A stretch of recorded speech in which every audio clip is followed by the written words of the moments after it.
제가 부모님과 함께 1975년도에 뉴욕으로 이민을 왔을 때 이 미국 사회는 우리가 오늘 살아가고 있는 사회의 모습과 다른 모습이, 다른 면이 참 많이 있었습니다.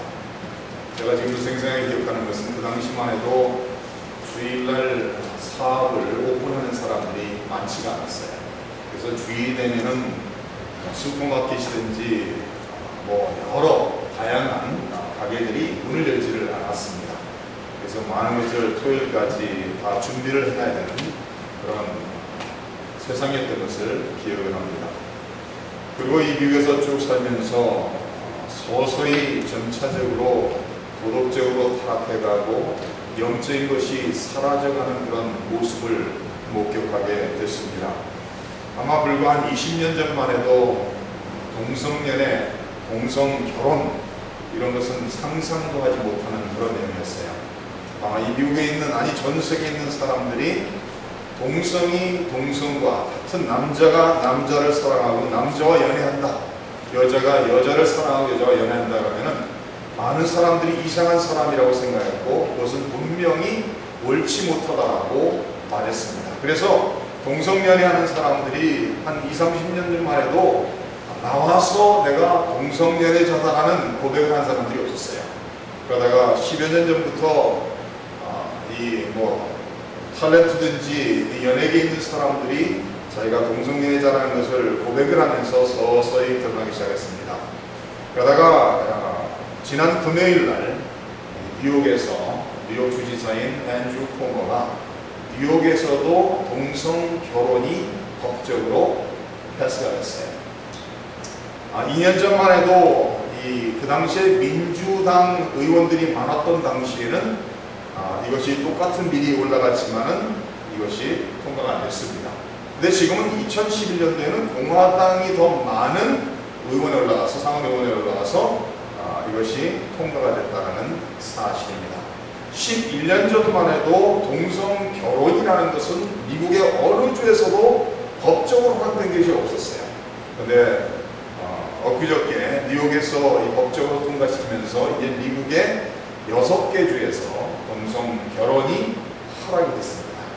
법적으로 해서 통과되면서 동성끼리 결혼을 하고 이 남자와 여자가 부부로 시작을 하면서 얻을 수 있는 모든 혜택을 그들도 얻을 수 있는 세상이 됐습니다. 그러면서 이제 그 사람들이 말하는 것은 2020년이면은 지금부터 9년만 지나면은 미국에 있는 50개 주 전부 다가 동성 결혼을 법적으로 통과시킬 것이라고 기대하면서 계속 목소리를 크게 외쳐나가는 것을 볼 수가 있습니다. 저는 이 내용을 바라보면서 참 너무나도 변질돼가는 세상, 20, 30년 전에는 이것이 부끄러운 일이고 이것이 죄라고 생각했던 세상이 이제는 아무렇지도 않은 것처럼 너무나도 당당하게 내가 동성을 사랑한다, 그런 거로 나도 결혼할 의무가 있다라고, 결혼할 권리가 있다라는 것을 외치는 사람들이 많아진 것을 볼 수가 있습니다. 절대 진리를 무시하고 절대 진리인 하나님의 말씀을 잃어버려가는 이 사회 속에서, 이 미국에서 서서히 절대 진리가 없어지면은 내가 생각하는 것이 옳다라고 얘기할 수 있는 세상이 될 거죠. 절대 진리가 없으면은 옳고 그른 것을 분별할 수 있는 것이 아무것도 없게 된다는 사실입니다. 오늘 우리가 살아가는 21세기 2011년도에는 부끄러움이 없어진 세상이에요. 분명히 죄를 져놓고서 이제 더 이상 그것이 죄라고 의식하지도 않고 다른 사람이 뭐라 한다 할지라도 내 생각이 그것이 옳다고 하면은 부끄러움을 전혀 잃어버린 사회가 된 것을 알 수가 있습니다. 저희가 지난주에 본 24장 1절 9절을 통해서 대제사장 아나니아가 거짓 고발하는 내용을 보았습니다. 사도 바울에 대해서 3가지 거짓으로 고발한 것을 우리가 보았습니다. 사도 바울은 소유를 일으키는 자라고 말하며 나사렛 이단의 우두머리라고 말하며 더 나아가서는 성전을 더럽게 하려는, 성전을 더럽히는 사람이라고 고발했습니다. 그 고발 내용에 대해서 이제는 사도 바울에게 총독 벨릭스가 말할 수 있는 수 있는, 변명할 수 있는 기회를 주는 그 내용이 오늘 저희가 읽은 사도행전 24장 10절에서 21절까지에 나타나는 내용입니다. 제가 지난주에 본 것처럼 아나니아, 대제사장 아나니아에는 종교 지도자에 위치해 있는 사람이지만은 사도 바울을 죽이려는 목적을 가지고서 거짓으로 세 가지의 고발을 하는 것을 보았습니다. 그 반면 사도 바울은 오늘 10절에서 21절까지 하는 그 모든 내용을 통해서 사도 바울은 거짓을 근거로 한 것이 아니라 진리를 근거로 한 진실만을 말하고 있다는 거예요.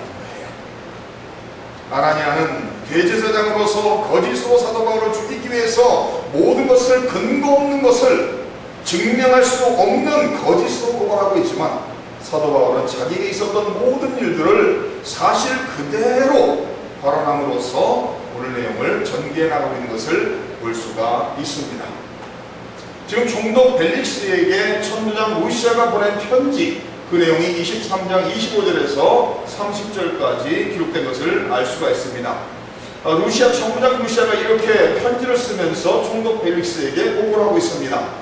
자기가 사도 바울이 죽게 된 것을 구출했다라고 27절에 말하며 율법에 관한 것뿐 죽이거나 결박할 사유가 없다라고 29절에 말하고 죽이려는 단계가 있으므로 총독 벨릭스에게 보낸다라고 30절에 말하면서 고발하는 사람들도 총독 벨릭스 앞에 가서 말하라고 했다라고 30절 동안 보고를 하고 있습니다. 세 가지의 거짓 고발을 받은 사도 바울은 이 세 가지를 언급하면서 진실대로 사실대로 모든 것을 말하는 것을 오늘 내용 속에서 우리가 볼 수가 있습니다. 11절에서 13절을 보시면은 나는 소요를 일으킨 사람이 아니라는 것을 말하고 있습니다. 그래서 내가 예루살렘에 예배하러 올라간 지 열이틀밖에 안 되었고 그들은 내가 성전에서 누구와 변론하는 것이나 회당 또는 시중에서 무리를 소동하게 하는 것을 보지 못하였다.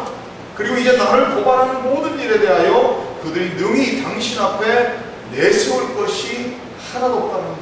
증거물로 내세운 것이, 제출한 것이 아무것도 없다라고 말하고 있습니다.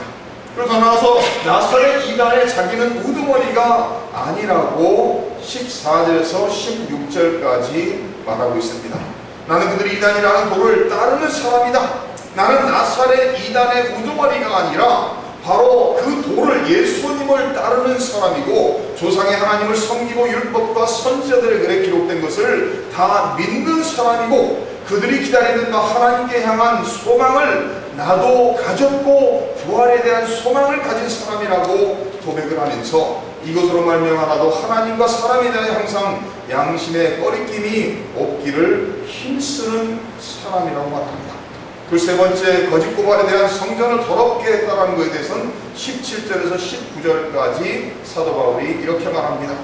여러 해 만에 내가 내 민족을 구제할 것과 재물을 가지고 예루살렘에 갔다. 그 예물을 드리고 내가 결례를 행하였고 모임도 없고 소동도 없이 성전에 있는 것을 그들이 보았다. 그러나 아시아로부터 온 어떤 유대인들이 있었으니 그들이 만일 나를 반대할 사건이 있으면 마땅히 당신 앞에 와서 고발하였을 것이다 라고 말합니다. 그 세 가지에 대한 거짓 고발, 소유를 일으킨 사람이다. 나사렛 이단의 우두머리다. 성전을 더럽게 한 사람이다. 거짓으로 증거를 하나도 제시하지 못하고 제출하지 못하고 거짓 고발하고 있는 그 내용에 대해서 사도 바울은 아니라는 거예요. 내가 소유를 일으킨 것이 아니라 유대인 다른 무리들이 소유를 일으켰고 나는 나사렛 이단의 우두머리가 아니라 나는 그 도를 따르는 사람이요 성경에 나와 있는 율법과 선지자들의 글이 기록된 모든 것을 믿는 사람이요 그들이 가진 하나님에 대한 소망을 나도 가진 사람이라고 말하면서 나는 나의 양심의 거리낌 없이 열심으로 살았다고 말하면서 나는 성전을 더럽게 한 적이 없다라고 말을 하고 있습니다. 오늘 사도 바울이 하는 이 변호 속에서 우리가 깨달아야 되는 건 몇 가지가 있습니다. 첫째는 아나니아는 제가 지난주에 마지막 부분에서 다뤘던 것처럼 아나니아는 종교 지도자지만은 아나니아는 거짓으로 모든 고발을 하고 있는 것을 볼 수가 있습니다. 그러나 사도 바울은 정반대로 하나님의 백성, 하나님의 자녀답게 진리를 근거로 한 진실만을 말하고 있다는 거예요.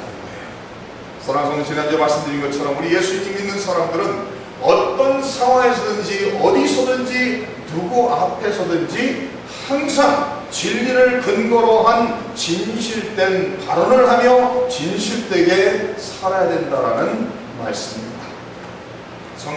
성경에서는 거짓에 대해서 아주 엄격하게 다루고 있는 것을 알 수가 있습니다.